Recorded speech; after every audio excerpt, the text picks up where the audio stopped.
Hello to all. Today, in this After Effects tutorial, we will create a simple but beautiful background. To create this background, we will use the fractal noise effect.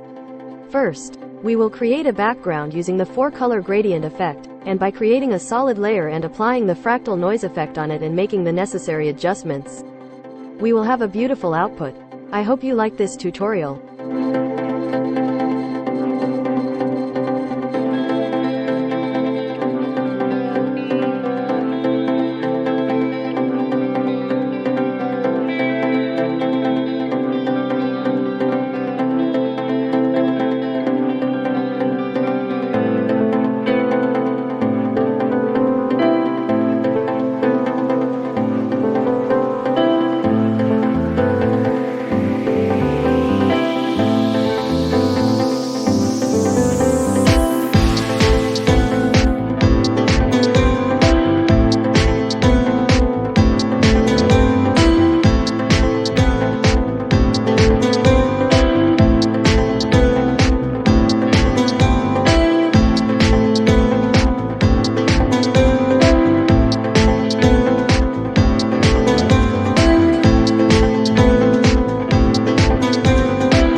Thank you for watching this video.